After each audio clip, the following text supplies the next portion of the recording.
Okay, hello there. Welcome to Hello, Manchester is Blue. Depending on where you are around the world, suppose it's bonjour, guten tag, buongiorno, and for our owners and our Mahrez fans, could say salam. Oh, well, there you go. I didn't even know that, so that's great. Yeah. Hope everyone is well and keeping safe.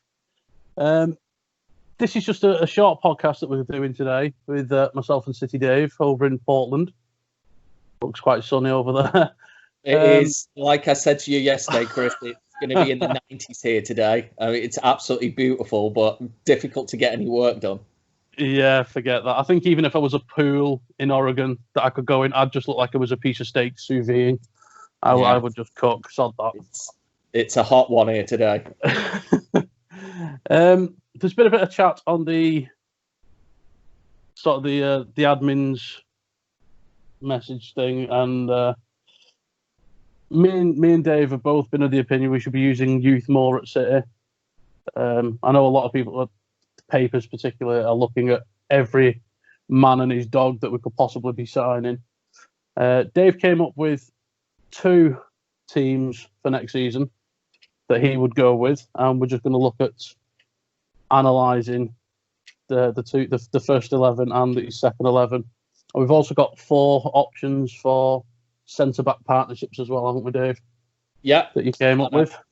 Also highlight as well that who I didn't put in were in any of the teams were Zane, Otamendi, Merlin, or Sterling. And the reason I didn't put any of those 4 in was, I think I put these in several weeks ago, just when the pandemic was starting. And, I think our understanding was certainly Zane would be gone. Otamendi's possibly going to be going. Bravo's possibly going to be going as well. And, we see Raheem Sterling on the front of what the Marca, is it called? The Spanish paper, saying, I'd like to play for Real Madrid one day. So sure he will. So I left him out as well. I want players at City who want to play for us. Yep, absolutely right. And obviously, I mean, Bravo, I've not heard anything about a contract extension for him. I've seen it for Merlin. They're on about, but that's all paper talk as well. But there's nothing for Bravo. Sane, again, he might be, he might not be. He's probably looking more not be. But obviously, based on the information you had, you pick your teams. Yep. I'm sure if obviously the likes of Sterling stay, then I'm guessing he might get in at least your second team, I'd hope. Yeah, but definitely get in my second team. Yeah. So your first team then, starting at the back, obviously you picked Ederson. Have to pick Ederson, as we were saying yesterday on our little group chat as well, that his job now is to push on and be not only the Premier League's best keeper, but to take over that number 1 Brazil spot from Alisson. And I'm of the opinion that we need a better second keeper in than Bravo to push him, because let's be honest with Bravo, he's had his moments, but he's been pretty poor for City. So if you've got a poor keeper, Ederson's going to walk into training knowing, God, even if I have a poor session today, I'm still going to play on Saturday. Yeah. So, I want Ederson to be pushed now and go to that next level. And he's certainly, I know there's a big argument to be said as well. Is he our best keeper over the last decade? Is it Ederson or is it Hart? And I would definitely go with Ederson personally. Yeah. So looking at the two of them, looking at Hart and Ederson, I see so many similarities. I mean, I think of Hart being in his prime pretty much around when Mancini came. He'd established himself as a first choice at City. He won the FA Cup, won the league. They're both, at that time, they're both young keepers. I know Hart's distribution isn't as good as Ederson's, but other than that, I think their shot-stopping abilities are pretty much on par. Command of the area is pretty much on par. They're both vocal players. And I also think that both of them do have this slight tendency to be a little bit sort of, not lethargic, but just a bit, what's the word I'm looking for? Yeah, it's the complacency and it's not just, like you said, I think both of them are at a point where they think, well, yes, I can play shit, but I'll still get in next week's team because I'm better than option number 2. But I look at when Joe Hart had that dip in form and he was dropped for Pantilimon. And I mean, Pantilimon did a cracking job. I liked him because he was a different type of keeper, obviously the size and that really did pick Joe Hart's game up because when he was back in the game, then he was on form. But I think both of them, even during a match, I mean, we've literally just been discussing now that we always have a tendency to leak goals, and as you said, that's always been a problem with City. But I'm looking now at the goalkeepers we've got there, some quality keepers, and we've had quality keepers now for a good decade or two. But they just seem to switch off in games, especially games where we're dominated, particularly against, your so-called weaker teams. You look at some of the goals, even Edison or Joe Hart have conceded, you look at them and think, he should have done better with that. He should have had that. They look like worldies. I mean, it was different, I suppose, with Crystal Palace when, was it Townsend scored that 30-odd yarder. But then you see others and you think, near post, not a lot of power, and it's just a bit of, they just need to focus. I think maybe a dose of Ritalin before a game, and they might do much better. What do you think Edison needs to specifically do to get number 1 spot for Brazil? Because personally, I'd rate him over Alisson. I think it's definitely, to your point, it's the focus and it's those little mistakes that I know Alisson's done a couple. I think he did that goal kick once and he missed it. I think you remember in his first season and someone nipped in, but Edison definitely has that in him, to your point, doesn't he? 2 or 3 times a year, he lets a goal in that, you probably should have done better with that. And Alisson, I don't think tend to do that. I think Edison's distribution is better than Alisson's. I think they're probably on a par, shot stopping wise. But I think they go with Alisson at international level because he's maybe just got that little bit more awareness about him, and he's doesn't seem to have a mistake in him either. And if he can cut that out, and I think that's why I'm saying that we need a better keeper to push Edison. Yeah. That if you don't do well, we're going to bring in, someone else instead. I don't think we do that right now. I think if we do that, then give it another 12 months, then he'll be Brazil's number 1 keeper. But nice problem to have, right, for Brazil, because that's, historically they always have absolute shite keepers, because everyone wants to play outfield. So fair play to Brazil, they now have 2 absolutely fantastic keepers. Yeah. I'm looking at Alisson, I see aspects of David James in him, because I've seen a number of times over the last couple of seasons for Liverpool, he's come rushing out of his net, whether it's forward or to the side, and he just makes a complete hash of it, and it's coughed goals. I think in terms of actually staying focused on the game, I don't think that drops at all, which is where Edison probably does slip up. I think sometimes he feels, we're comfortable in the game, and it's like, oh, look, a butterfly, and next minute it's in the back of his net.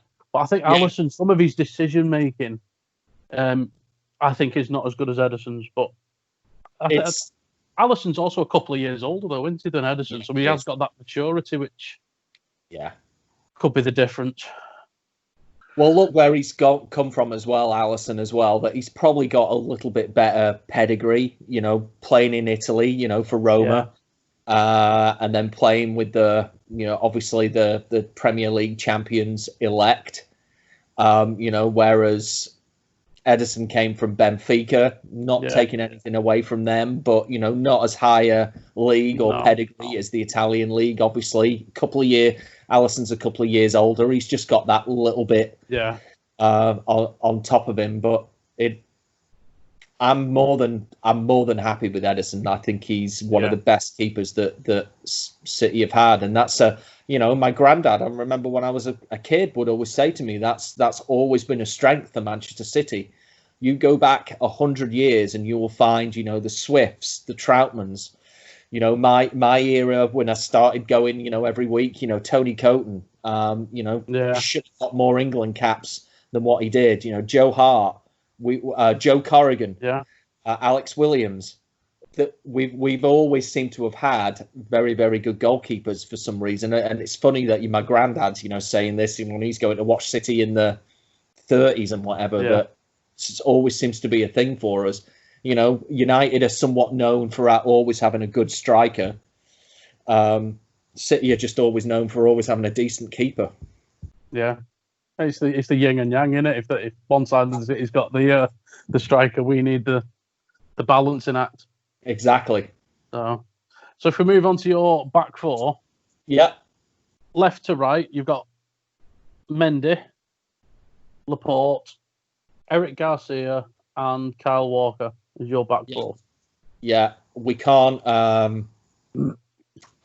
Cancelo's done nothing to show that he should be securing that right back spot. Walker raised his game again when Cancelo came in. So, and that's kind of what I'm talking with the keeper as well, that brings someone in who's going to push Ederson. Well, what Pep did was bring someone in to push Walker, and Walker, arguably one of our top 3 players of the season before the season finished in March. He was playing incredibly well for us. Got to go with Laporte. He's up there with Vinny as, such an important defender for us now.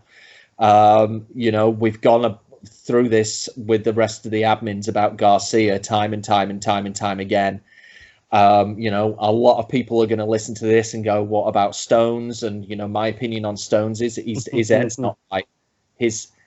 Not only was he playing poorly anyway, and he seems to be quite injury prone, that, we're reading in the media again that he's doing these silly things. And I don't feel his head's right. I don't feel Manchester is the right location for him right now. I've heard rumours that if this Newcastle takeover goes ahead, that's going to be one of their marquee signings that they want to do. I'd honestly, as much for John Stones himself, I think he should get out of Manchester, start afresh, go to a team that has the new project, so to speak. And, he'll be their star central defender, and he can try and push his way into the England squad. And we should get good money for him. But, I've talked about Garcia many times now. Yes, I know he's only 19. I get that. John Terry was captain of Chelsea by the age of 19. If you're good enough, if you're all good enough, you're old enough. From my perspective, he is a phenomenal player. Came from La Masia Academy in Barcelona. We nicked him from there. Already coaching the EDS and academy. Giving pointers to Pep before game starts because he's seen things in pre-season warm-up. Oh my God, why wouldn't you want a player like that who reads the game really well? He's 6 foot, understands the game, plays with the ball well at his feet. I just think that would be the perfect partner for Laporte, to be perfectly honest. And I'll keep saying it. Yeah. Pep's going to have to be very, very careful. If we do not utilise Garcia over the next 6 to 12 months, he'll be gone. He's going to say, what do I need to do? What do I need to do to get in this squad? So unless we start playing him, I fervently believe he'll do a PK and he'll leave. Mendy, I think he's maybe lost a tiny bit of pace because of these injuries over these last couple of years, but I feel he's adapted his game.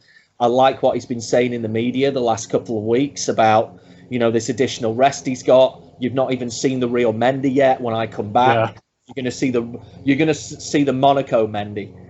And that for me, Zinchenko, wonderful. Thank you. Not his natural position. I want Mendy. I want Mendy there, and for him to be I'm in a competition now with De Bruyne for a number of assists. That's brilliant. He's got the bit between his teeth, and he wants to do it. So that for me right now is the best back four that we could have. Yeah, to be honest, I like.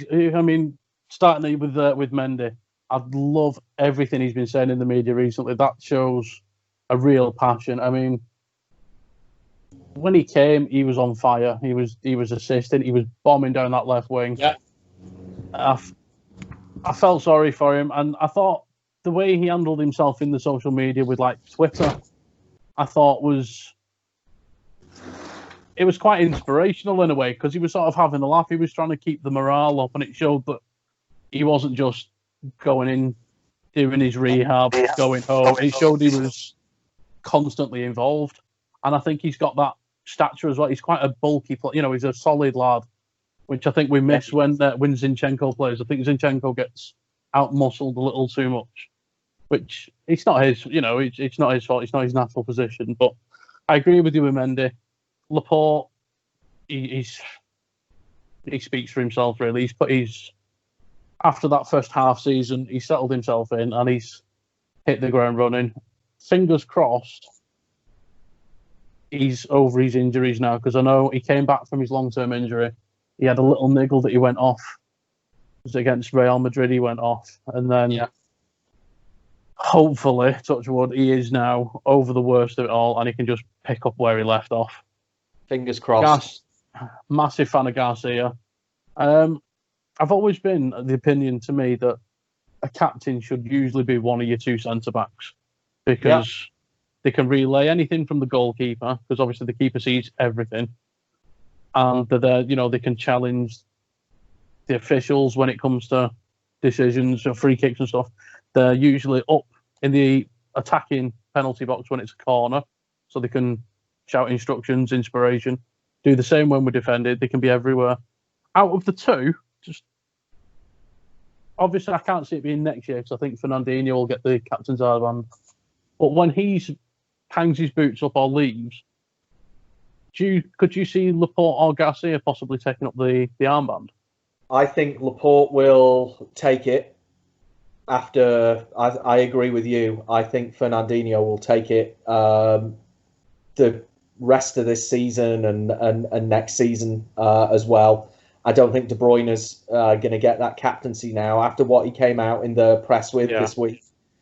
That, you know, hey, I want to stay in Manchester, but oh, by the way, I'm only going to stay if we overturn this ban. So he's kind of, you know, he's giving with one hand and taking it away with the other. Yeah, I just think it was very, very poor time on his part to be even talking about an extension of his contract or anything right now. He's got years left. So focus on that, Kevin, before we even think about extending your contract. So I think De Bruyne is out. I think it will be Fernandinho, just for that ease and comfort. And I think Laporte will get it after that. But what I really think will happen long term is, I've said many times on podcasts and things, I think Phil Foden is our Steven Gerrard.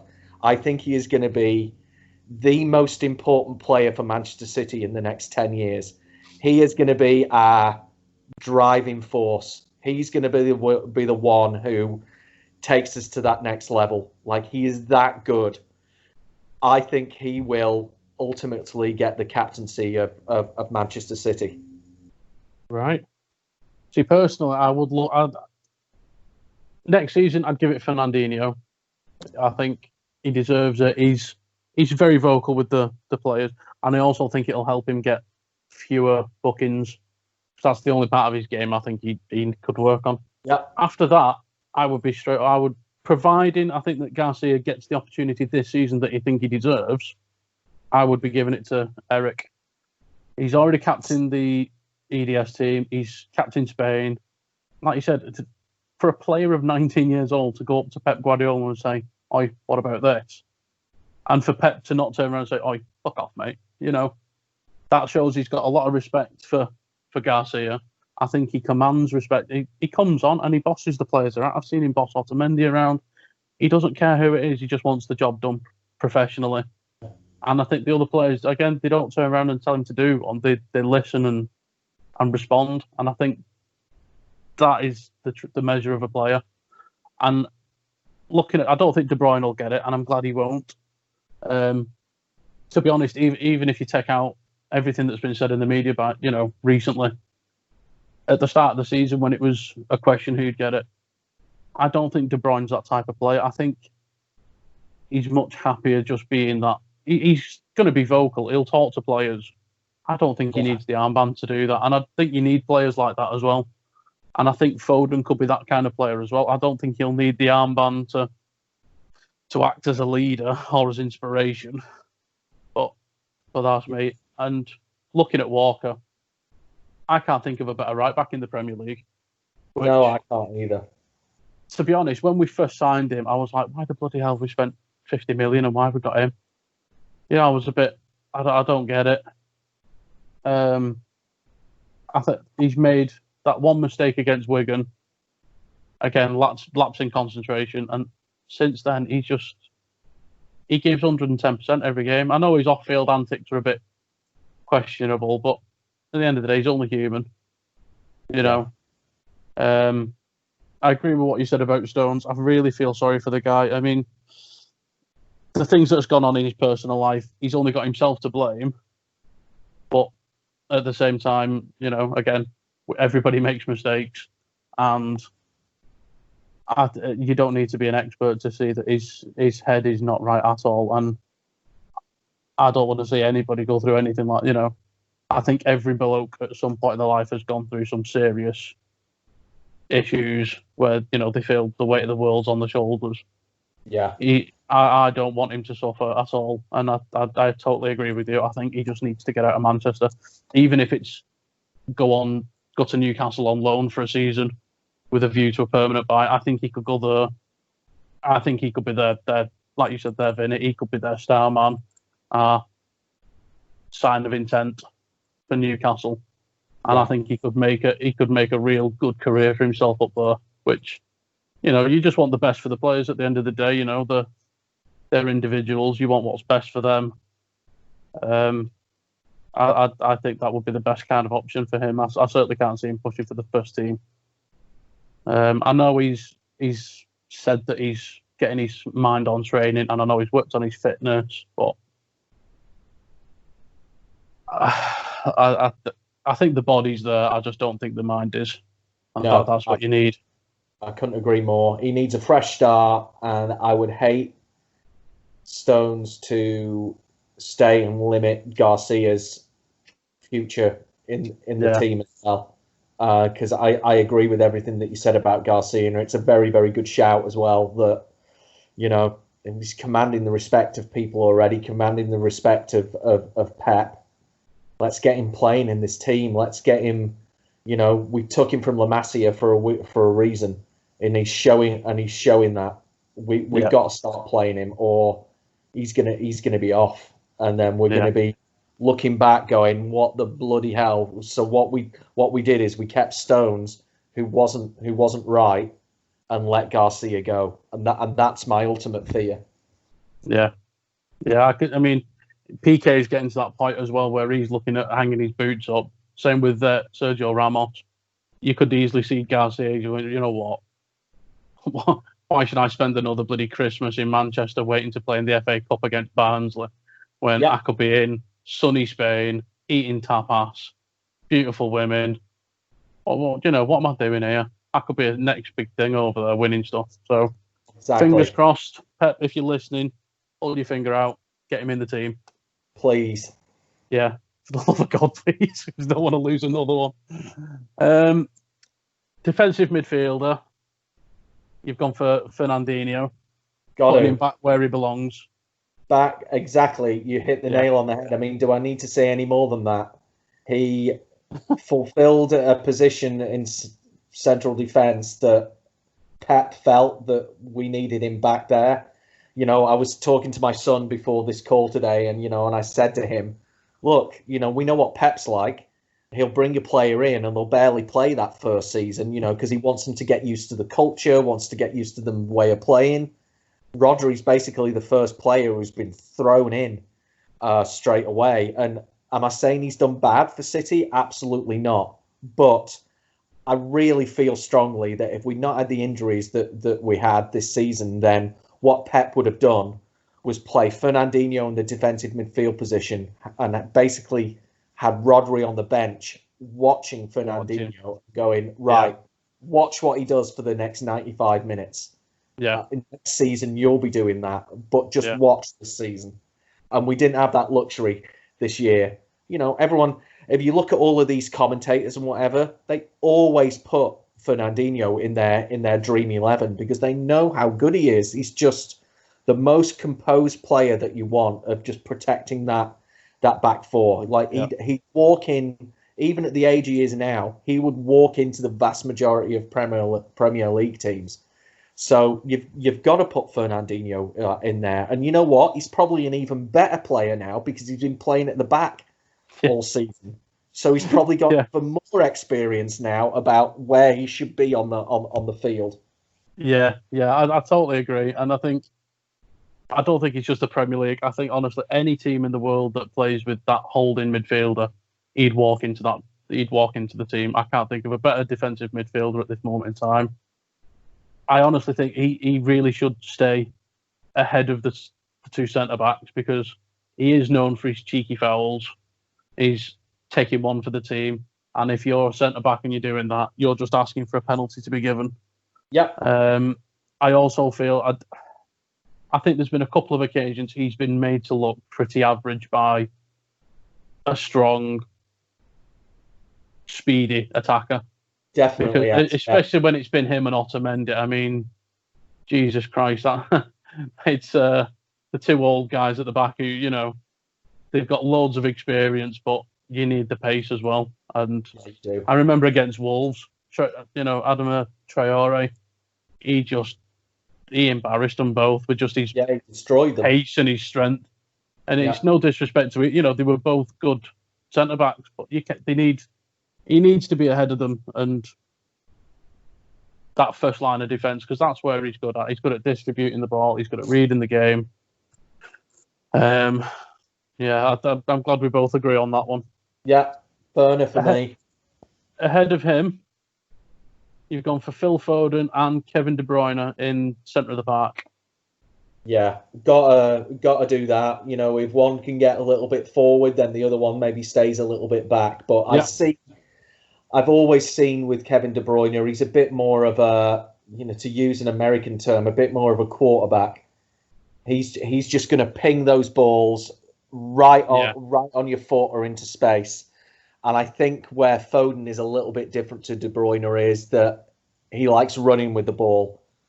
Very good close control, likes getting into those positions to finish moves off as well. So I think De Bruyne and Phil Foden would complement each other incredibly well. And again, you know, the reason that if I put this together 2 years ago, of course I would have put David Silva in. I think he's the best player ever to put on a blue shirt, but he's leaving. You know, even if he's going to sign another contract, he's signing it until the end. We've got another 9 games in the Premiership. He's only signing for that. So I'm looking at this from the standpoint of, okay, more of a long-term view. We're all crying out for Phil Foden to get more time anyway. Even if David Silva was staying, we think we've seen a decline in Silva. Still a wonderful player, but he ain't the player he was 3 or 4 years ago. I think we all know that. And it's time for Phil Foden to shine. Now, is he going to do a Garcia and leave if he doesn't start getting game time? I very much doubt it. But come on, Pep. We need to start playing Foden now. He's under 17 World Cup winner. How many Premier Leagues has he won already now? 2? Yeah, 2. He's 19. You know, he's been scoring goals in Premier League, FA Cup, Champions League for us. Like, he's ready. I understand Pep's tried to ease him in. I get that. He did it with Iniesta, did it with Busquets, did it with Messi. But Phil Foden's had his bedding in period now. He's ready. He's been training with the first team for what, 3-4 years now? Yeah. He's ready. Just start playing him, Pep. And you do it the other way round. You have Phil Foden for 70 minutes, and then you bring on David Silva if Phil's not having a great game because his legs will give him those 20 minutes. Yeah, and you'll be able to unlock defence. I think that's definitely the way I'd see it. I remember Foden. I think Foden proved he was ready last season against Tottenham at home. We went out in the Champions League and we played them then on the Saturday. and we really needed to win the game, and it was 1-0. He scored it, and he didn't stop all game. You could see what it meant to him just to be playing. He had everything, the passion, and I've said it numerous times. I took my little lad to his first game this season against Atalanta at home. Phil Foden, he was commanding that midfield from the kick-off to the point he was sent off. I thought the sending off was very harsh. I think Phil learnt a valuable lesson from that, and I think it couldn't have come at a better time because the game was done and dusted. But to me, he was man of the match that day. I know Sterling scored a hat-trick, but he wouldn't have done if it hadn't have been for Foden. He was one-on-one with the keeper like 8 yards out, and instead of going for the glory like so many players would have done, he had the mindset to just square the ball. He did what Harry Kane couldn't do, and he passed it to Sterling with the open net. And he's such a solid head on top of his shoulders. It's unbelievable how talented he is. And honestly, Chris, and I know we're not going to get on this podcast, but doesn't this go back exactly what you and I have been arguing about with admin Dan Halifax over and over again? That, you know, what should we have done? Should we have sent Phil Foden out on loan for the last 2 or 3 years to gain that experience, or has he actually become a better player by working with world-class players, the David Silvers, the Fernandinhos, etc., day in, day out since he was 15, 16? And I know what my answer is to that.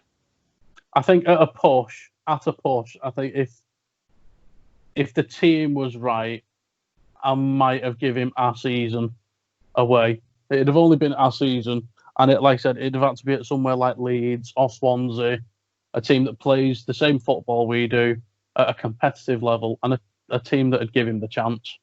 Because, I mean, we've seen it time and time again. I mean, it's all right, Patrick Roberts going to Celtic and lighting things up, but Scotland's shy. Half the teams in the Championship would win that league. And you've got players going to they're going to Holland, they're going to Spain. The Spanish league's a very good league, but it's only got 3 teams that are ever going to win anything, and the rest are just average. It would have to have been the right deal. I think the decision that Pep made with him, I think, was the right one. He's come on leaps and bounds. And looking at De Bruyne,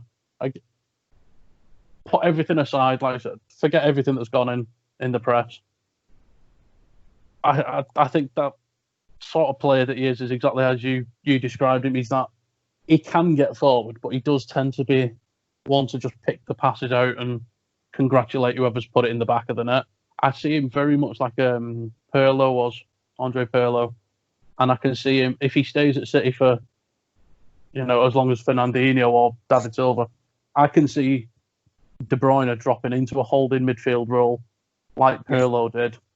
He's slow, his legs will go a bit, and I can see him just being that midfielder. He gets the ball, pings the pass out, and that just dictates how the game is played, because it's what he does now.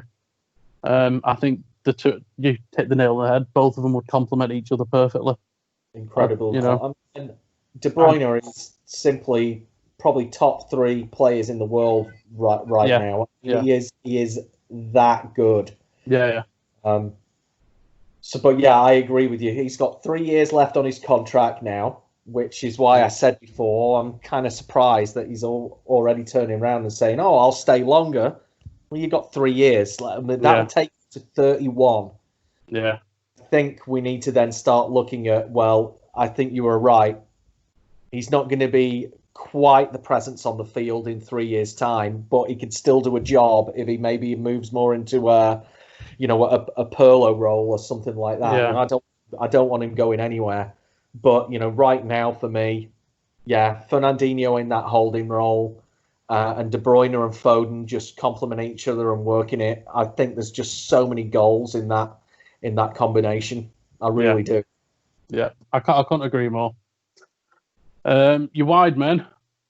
So I've put Bernardo Silva on the left wing and Gabriel Jesus on the right. I think it wouldn't matter either way. I think those two could switch throughout the game. from one side or the other. Yeah. I can't see any reason to drop either of them from that. Possibly, if he stays and pulls his finger out, maybe Raheem Sterling for Bernardo, possibly, or for Jesus. I think you could have all three rotating, but I think those two are perfect options. And that for me, and this is real Dan Fielden, really, over the last few months, who's kind of, said this really, that have you really noticed that where Jesus really shines is when he's cutting in from the left or the right, where he's got more of a free roll. You just have Aguero going through that centre, and because Jesus is 22 now, he's got that energy, he's got that youth. He can be all over. He can be all over the pitch, just like he was against Real Madrid. The reason we won that game against Real Madrid is because Jesus played so well. He pulled that defence apart. Everyone said that was probably his best game in a City shirt. So I'm not saying Jesus would be a number 10 as such, but you get him, to your point, Chris, on the left or on the right. Just have him in that free role of just pulling the defence all over the pitch. And when you pull the defence out, what does that do? That leaves Aguero in the middle. And we all know Aguero, statistics show, is the best striker in the Premiership of all time. Yeah, more goals per minute than anyone. And I see Jesus as like an old school inside forward. You see him, he'll cut in if it's on the left, he'll cut in, curl one in with his right, he scores some cracking goals. Or you quite often see him arriving late at the back post to tap them in. It's missed Aguero, it's missed players in the middle, and he's arriving late from coming out wide, arrives in the middle and just puts it in. He's such a talented player. He is young, he's got the pace, he's got the energy, he's got a bit of strength to him as well. He's not a shy lad. I know people are touting him as taking over from Aguero, but I don't think he's that kind of player. I think he should be out wide. The good thing with Jesus is he can put a cross in as well. He's not the greatest winger. I think Raheem Sterling and Sane are both better in that department than Bernardo and Jesus. But I think both players are really good when it comes to driving at the defence and cutting. They are both inside forwards rather than out and out wingers. Which, when you've got someone like Aguero up front anyway, you don't need a winger crossing balls into, aim for him to head in, because how many times do we see centre-backs just clearing the ball away? Exactly. Get it on the floor, drill it low. That's what they do best. What the great thing is about Jesus is, to your point, Chris, he's just a really good footballer. He's from Brazil for a start. So he's technically fantastic already, but he's a real good footballer. We all know with Aguero, he's an out-and-out striker. Has he done more for the team since Guardiola came on board? Absolutely, I'm not denying that. But at the end of the day, Aguero is there to score goals. We don't need him going all over the pitch and trying to pull defenders, out of there. What we need him doing is scoring goals for us, which he's absolutely incredible at.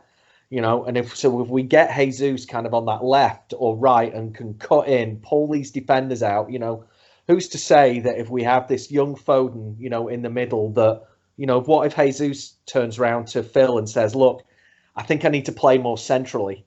Then all Phil needs to do is then get out to that left or right and fill that spot of Jesus's anyway, that it would work perfectly. Definitely. It's a no-brainer. And obviously, as we've mentioned him already, Aguero up front, I don't think anyone in the world could argue a case for somebody else next season up front for City.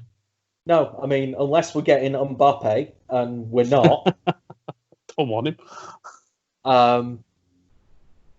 Of course I'd love him at City, but I mean, that's just written in the stars. Mbappe is absolutely going to Real Madrid in the next 12 to 24 months. Yeah. Of course he wants to do that. He wants to play under Zinedine Zidane, the greatest French player of all time. Yeah. Of course he wants to do that. So we just need to try and, Aguero's playing just fine right now. He's not slipping in his capabilities. We just need to keep him as long as we can. Yeah. So I've got to say, for your first team, I think I agree 100%. Based on the fact that Silva's not going to be with us and Sane isn't going to be with, and Sterling. But again, I think Sane and Sterling, I think it would all depend on who you're playing against.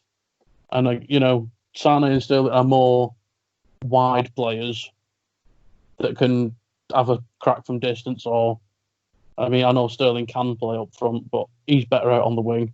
And I do prefer the idea of the inside forwards. The Bernardo Silva, Jesus. So I can't argue with that first team at all. Looking at your second team you've picked, you've got Zach Steffen in goal. Yeah. So we've got him and Muric both coming back from loans.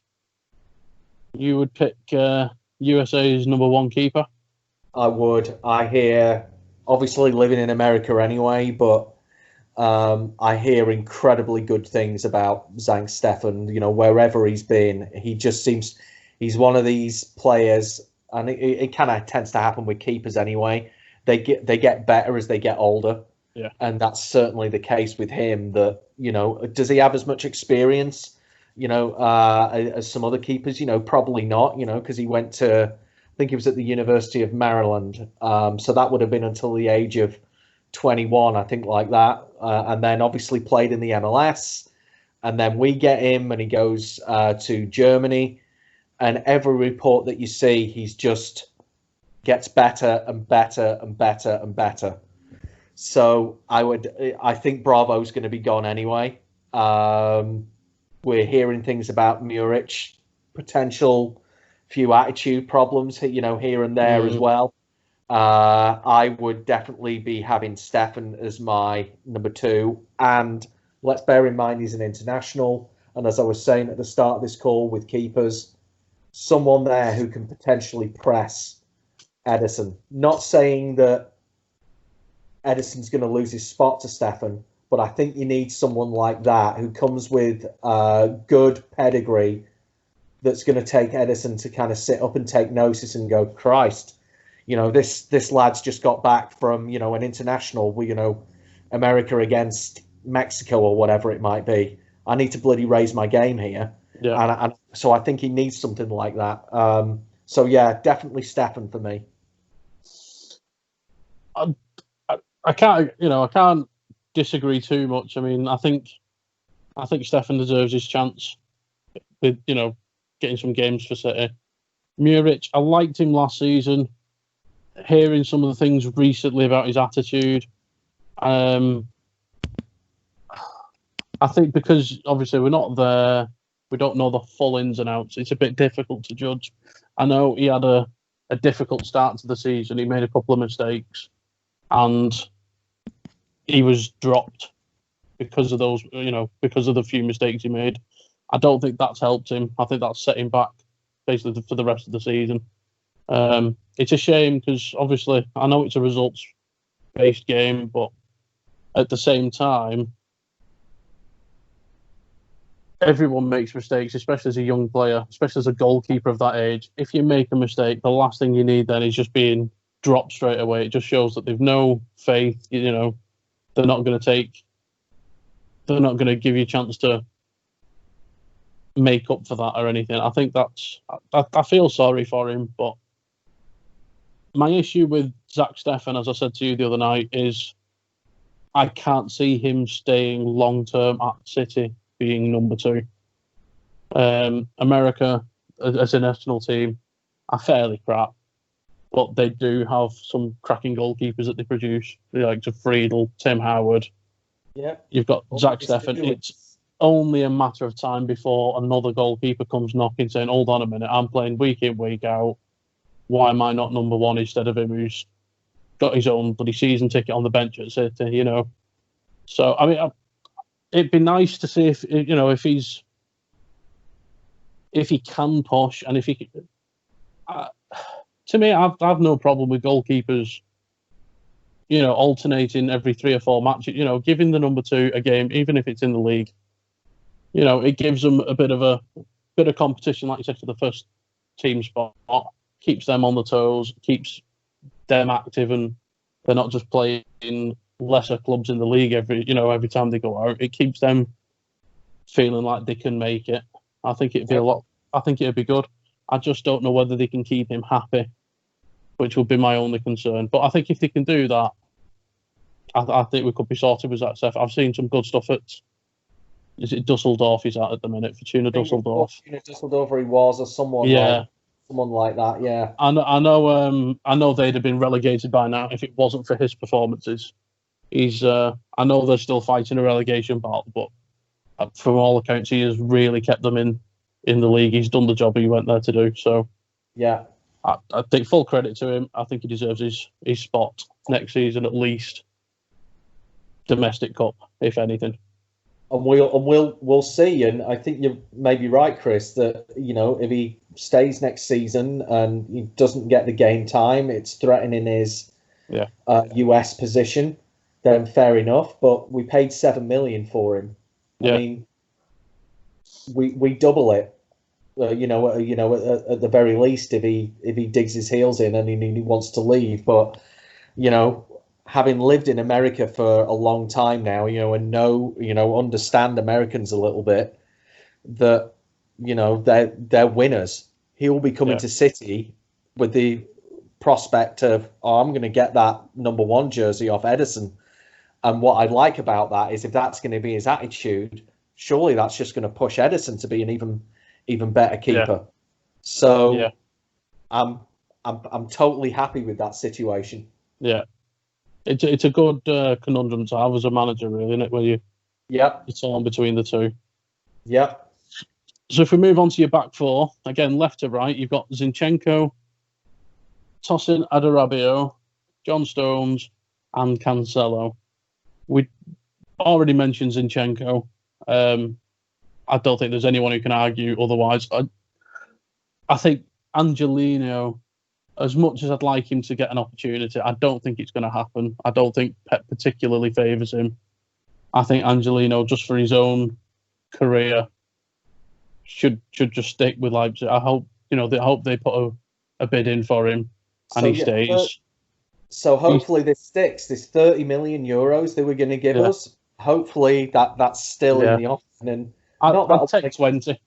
I'd take 20. Just for his own sake. I mean, he came back. I know he says he wants to fight for his place in the club, but he's doing so well in Germany. The club love him. He's got a manager who's got full faith in him. He's not going to get that at City, whether it's right or wrong. I think it's a shame because I like him personally. But then again, I love Zinchenko. I know it's not his favoured position, but I think it's a good way of, he's that utility player. We can have him at left back. If things, if we need to press forward, we can move him upfield. If we need a holding midfielder, we can stick him there. He's so versatile. And he clearly plays for the club. Again, it looked like he was going at 1 minute and he turned the chance to leave down and said, no, I want to fight for my place. Which was such a young player who not many people had heard of. Full credit to him. He's done his bit. And I think Cancelo as well on the right. I don't know whether it's him not showing Pep enough in training or whether it's Pep not giving him the chances. He's not done a great deal, I think, at City. I think his future at City is under threat. I think, big question mark whether he's going to be here or not. But again, I can't think of anyone really off the top of my head who we could be linked with. We're not going to spend masses and masses of money on a right back. So I think whoever came in would be number 2 anyway, behind Walker. Hopefully Cancelo, if he stays, he'll get a bit more of a chance next season. A lot of players come under Pep for 1 season and then push on, but it's the 2 central defenders I think are a bit. Tosin Adarabioyo, I've mentioned before on other podcasts. I like him. I remember watching him at the Leigh Sports Village. He was the standout player against United in the EDS team. I think he's done all right at Blackburn. I've got a mate who's watched him and said he's been very solid at the back for them. So a competitive league, give him a chance. I'm not saying he's going to be the best we've got, but I certainly think as a backup to the two, I think he's earned at least one more season to show that he's worth it, because I think he wants to play for the club as well. The only question is whether Stones stays or not, because we both said Otamendi's probably gone. I personally think City do need another centre-back, a quality centre-back, but then that's the question then over Garcia. If we sell two, then yes, I would agree that we need to bring someone else in. But I would hope it would be to offer competition for Garcia, and Garcia would be the number one choice. And Dan Fielden, loves Diaz, and I'm not against that. As do I. The conversation would be for me with Diaz. You're coming in as a backup to Garcia. Prove us wrong. Prove to us that you're better than him. A couple of months ago, I'd have said get Diaz, get him in. Him and Laporte are side by side. But after seeing your team and looking at it, because we've discussed, was it Bonucci? We'd had a discussion about at some point. Now he's in his 30s now. He's getting to the end of his career. I'd be quite happy with getting a player like Bonucci or like Ramos or Piqué. I mean, I think Ramos and Piqué are probably a definite no-no. But someone like Bonucci, end of the career, who could come in, act as a back, first choice backup to Garcia and Laporte. I'd quite happily then sell Stones and Otamendi, and my second string centre backs would be Adarabio and Harwood Bellis, and I'd have this veteran centre half educating our second string centre backs on how to do the job. Yeah, I would totally buy into that. I would not have a problem with it. The other two that you'd mentioned on your centre-back partnerships were Sandler and Latibaudier. And I know they're with the club, but I can't see any of them making it because of I think it's the club's failed them in a way with the loans that they've been sent on. Sandler's now, I think he's 23 or something, and he's well in his early mid-20s. I think Sandler's 22, 23 now, something like that. Let me see. That Latibaudier, I mean, I'd heard good things about him, him and Sandler. I'd heard good stuff about him at the EDS, but I think the club failed both of them, and I don't think they'll ever press for the first team. No, and that's, and I think, what I was trying to do with that was at least show the rest of the team, look, we have 8 central defensive partnerships right now. Yeah. We have 4, but we've got 8 players already. And, I think I'm trying to prove the point that I'm not going to be happy if we have those 8 and we go out and buy yet another central defender. Because what does that say to the 6 who basically aren't playing in, week in, week out? You're basically saying you're even further down now than where you were before. My hope is that these, Sandler's, Harwood Bellis, in particular, Labatado, I think, has captained England at every level so far. He's with a massive pedigree. Well, let's keep them on board and let's see how they go on rather than send them out again, because I think that's far too easy to send someone out on loan and then go, you know what, we need a central defender now. We better spend 50, 60 million on buying another one. Let's see what we have before we keep spending this kind of money. Yeah, definitely. Defensive midfielder, we've already mentioned him, haven't we, with Rodri. And again, I think Fernandinho, first choice. Give Rodri a note, pen and pen. So watch him for 90 minutes. There's going to be a quiz at the end. I think it's the only option, though. You're 2 ahead of him. You've gone for Gundogan and Doyle. Yeah. So Gundogan obviously is a first team regular that we know that we get it. Is he at the same level as a Foden or a Kevin De Bruyne of what he can bring to the team? I don't think so. No. I like Gundogan, but he's struggled to really pin down what his position is, and we've joked about this for 2 or 3 years now that he's not an attacking midfielder. No. He's certainly not a defensive midfielder. He's been found out a few times this season on that when Pep's put him in that position. He's a midfielder. He's your regular 1980s midfielder. You know, the role of attacking midfielder and defensive midfielder didn't even exist. He's a midfielder. So I definitely have him in there. International pedigree, good player, scored some important goals for us. And then, I'd certainly have Doyle. He's only played a couple of times for his first team, obviously, but good pedigree. He's at the right place. Yeah. Didn't put a foot wrong when he has played for us. We've got to give these lads this experience to try and push for that first team regular spot. Yeah. Doyle, I think if you looked at his birth certificate as you would with animals, he's got champion pedigree. Yeah. The stock he's come from is formidable. He's got City through and through. Anybody who says he's not going to be a Man City player for the next 10 years, I think you need your head examining. I mean, he's already broken into the first team. He's a very composed player.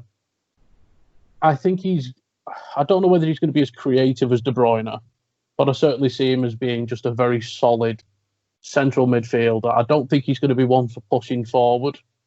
I can honestly see it in another 4 or 5 years, him taking over from De Bruyne with Foden dictating the tempo. Sort of he wins the ball and let Foden do the rest kind of thing. Gundogan, I would sell in a heartbeat. He's so bloody boring. It's depressing. It's like, they say every cloud has a silver lining. I look at this team of talent, and he's the cloud. It's really that dull. I'd like to see him go, and I'd like to see another young player come into the squad. One who's going to give Foden a run for his money. I can't think off the top of my head particularly who I'd want at the club because, again, I think Foden's position shouldn't be put under jeopardy too much. I just want another attacking-minded midfielder. Someone like Elano would Elano-esque. Sancho back. I would, but I would only have him back in place of Sane on that left wing. Because I think I was just going to mention him now on the. If we go ahead, you've got Mahrez and Braff. Yeah. I think Jadon Braff certainly deserves a spot. I've heard a lot of good stuff about him. And if you consider we've got possibly Sterling stay in, possibly Sane stay in, Braff, I think, could be that one to sort of start breaking through this year. Sancho, if Sane were left, I would have Sancho back, providing his heart. And I think you'd have to sit him down and say, look, do you want to show everybody what they were missing? And see if he wants to come. If not, I'd go for Leon Bailey. A lot of good stuff about him. That's what I'm hearing right now. That's basically who City have identified now as who they want to take over. Don't know too much about him, to be honest. Well, when I did probably about a month ago now, I did a thing about like every position and potential if we needed to buy someone or not. And when it got to the left wing, the amount of people who commented and mentioned Leon Bailey it was quite formidable, to be fair. And I've looked into him. He is a quality player, but at the same time, Mahrez, I really don't rate Mahrez in any way, shape, or form. I would quite happily flog him off to anyone who wants him. And again, you'd then, like I said, it just gives Jadon Braff more of a chance. It gives Sterling. I can't see Sterling going. I think his Real Madrid fantasy. I think that's pipeline dream somewhere down the line.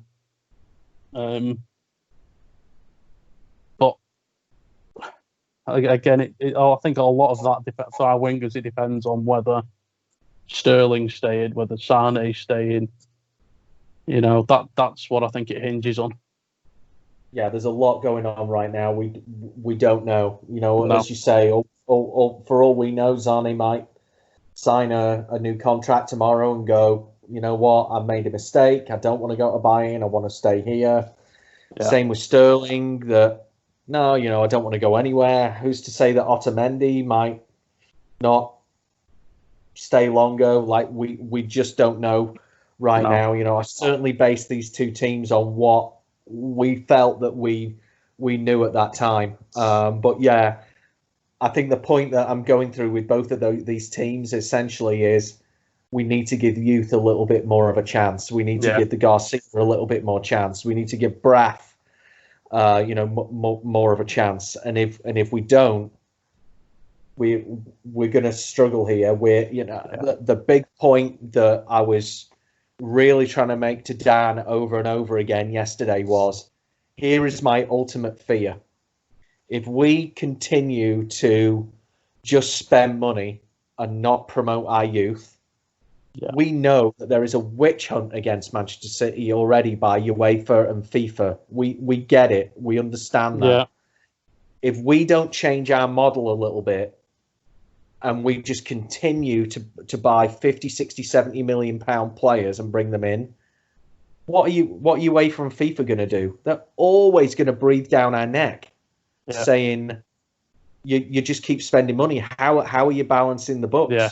Because you and I have always said as well, Chris, we don't even do well on the other side of this when we sell players. So how are we trying to balance the books that way? You know, obviously with merchandise and all those kind of things, ticket sales, I get all of that.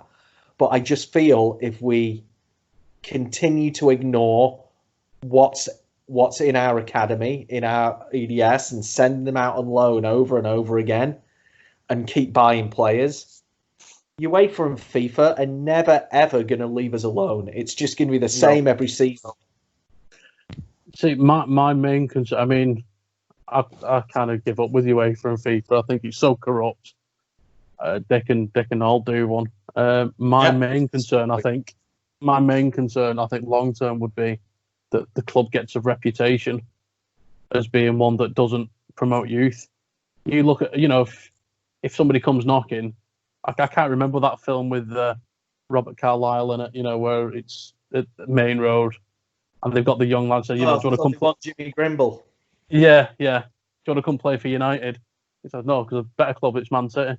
Yeah. I think if this carries on and that scenario pops up to a young player, the option is going to be United all day long because they proved that they use their youth. If you want to make it as a footballer, as a professional, you go to where you're going to make it. And I don't think City are doing that to play. I think they're letting young players down. I hope they do change how it works. You know, just for the sake of some of the ones that we've got now, let alone the ones who are going to be coming through in 10 years' time. Yeah. So. I'm all for us winning trophies season in, season out. God, we all want to do that, right? Yeah. But the point I've been trying to make for several weeks now is that do we want to continue to win trophies at the expense of our academy, our EDS, at the expense of losing this next generation of talented players who are going to come in?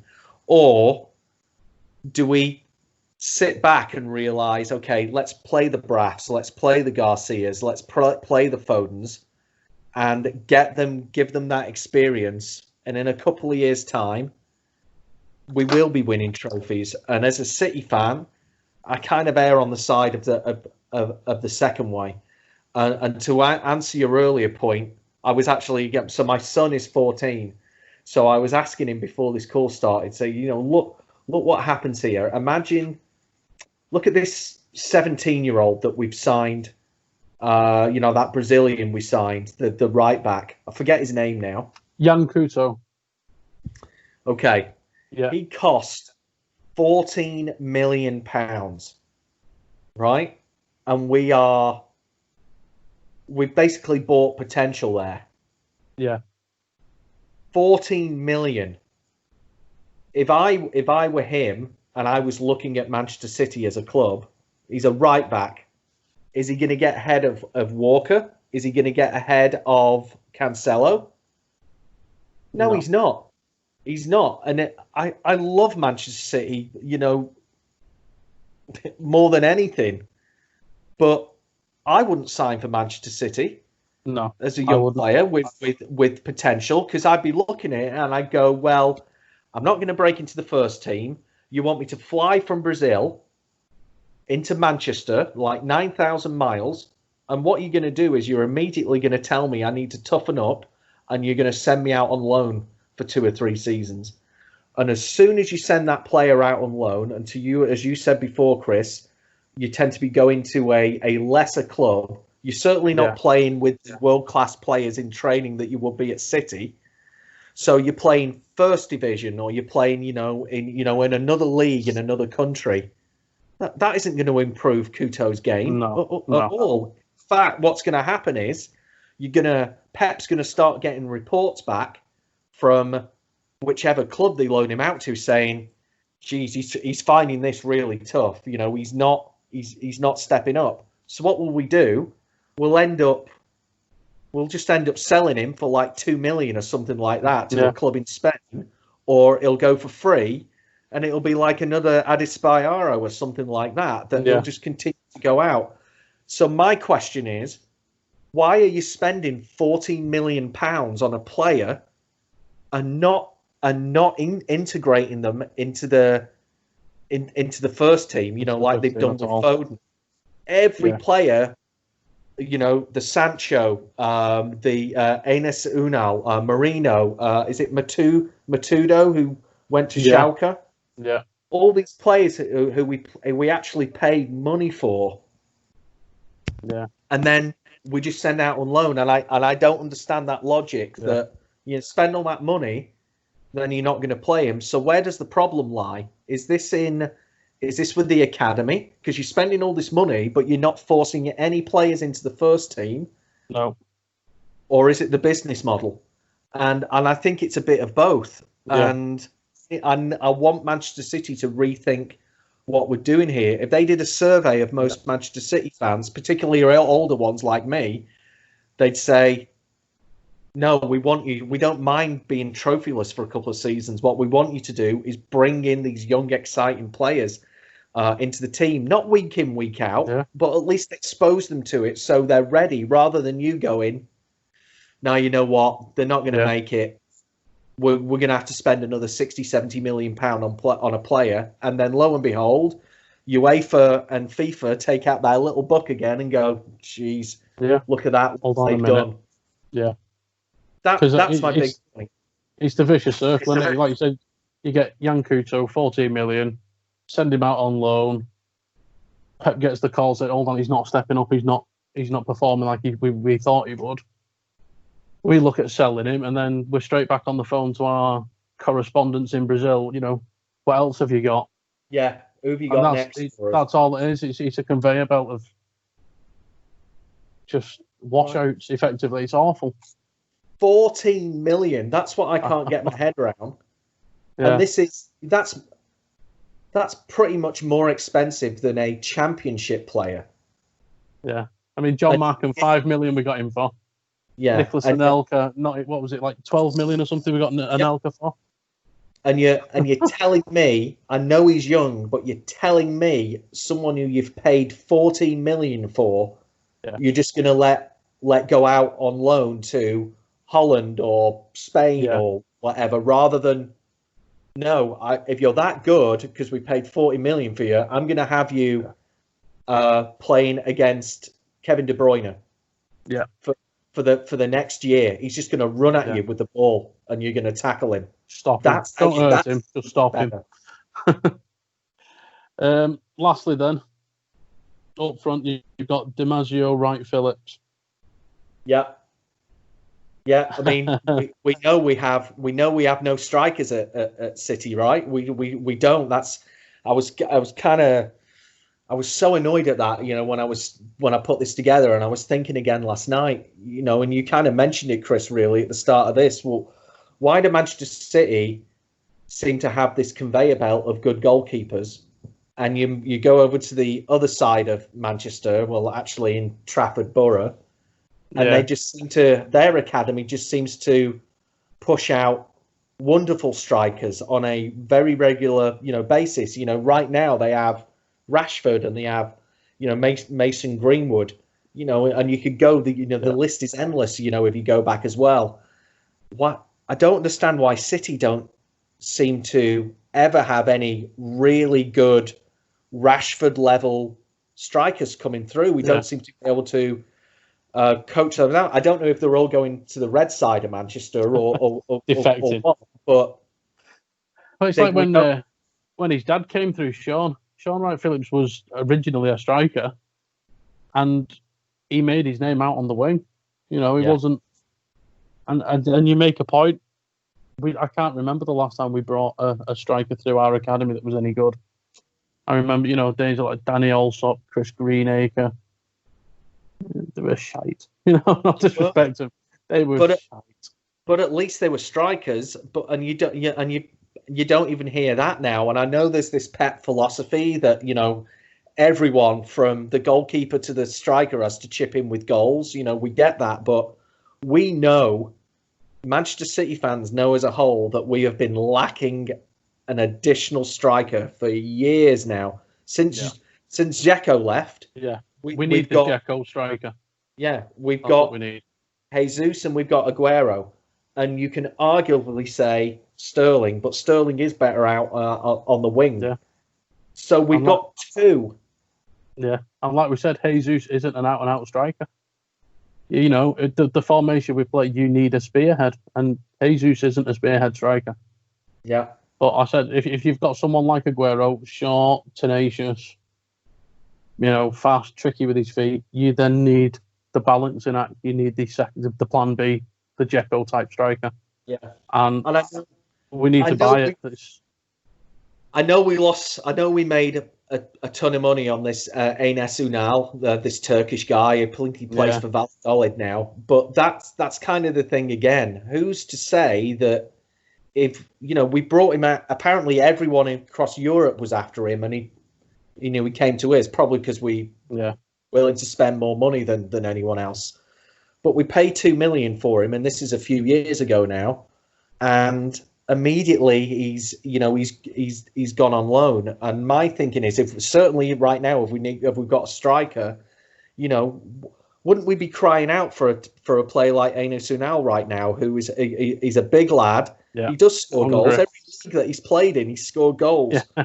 Every league, everywhere he's been. We don't have that. What we're doing right now is we seem to be in somewhat of a bidding war with Real and PSG for this Martinez from Inter Milan. That's 100 million. Yeah, waste of money. Don't need him. And what we had, Sancho, we had Enes Ünal, we had Matudo, and it's just frustrating me that I don't feel that they're being given that opportunity in a cup game, in a league game for 20 minutes to at least show what they can do. And if they're not good enough, then fair play, but give them a chance. First place. You spent all that money with them and not even giving them a chance. Yeah. That's what blows my mind. Yeah, like you say, don't knock it till you try it. Yep. But yeah, I totally agree. I mean, I think DiMaggio Wright Phillips would actually be good as sort of a bench striker, one that we could, like you said, bring him on for the last 15, 20 minutes, give him especially if they're comfortable in a game, let him see if he can get on the end of a cross or two and get a goal. Correct. I think everyone, I've said it countless times. To me, there's only one striker we should be going for, and it's Haaland. I think, especially for another season, he'd be quite happy sitting behind Aguero, settling into the Premier League, getting games every 2 or 3 matches, getting a starting spot, showing what he can do. I think he'd be the perfect player to come to City. I think he'd fit in, and then I think he could press on where Aguero left off. Yeah. So that's my opinion on it. I think The first team, I think I can't argue against it.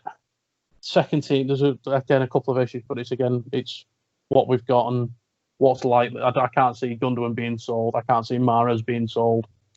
They're not going anywhere. It's one of them. But fingers crossed. I mean, the back five and goalkeeper, I think they'd arguably, the team that you picked could arguably go and win a domestic trophy, the second team.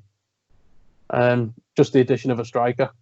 I sincerely believe it could. There's some decent players in there. And again, it comes back to the question of, Pep, will you just start playing them? Will you give them some time? That's all we're asking, because otherwise they're just going to leave, or they won't sign a new contract, and they're just going to do a Sancho and tear it up.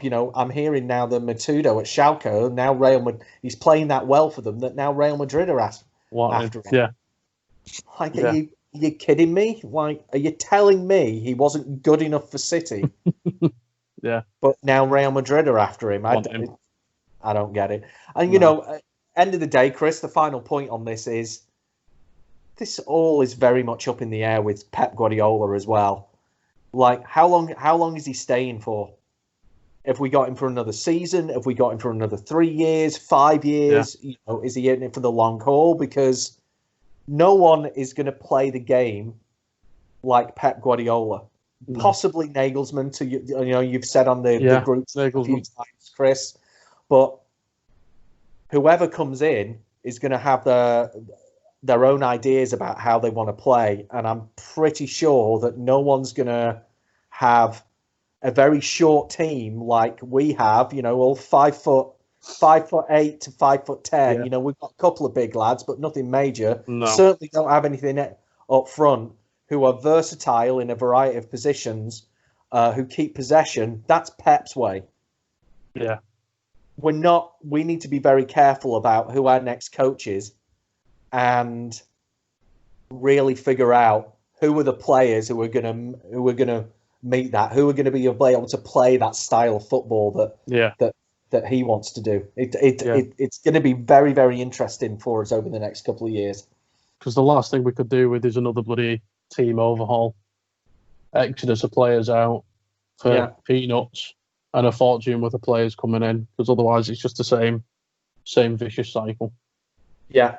So, but anyway, that's our opinions, everybody. Thanks for listening. Let us know your thoughts. Let us know your thoughts in the comments. I'm sure you probably agree and disagree with some of what's been said. Other than that, guys, stay safe. Look forward to the Premier League season continuing, and we'll speak to you all next time. Thanks very much, Dave. City till we die. City till we die.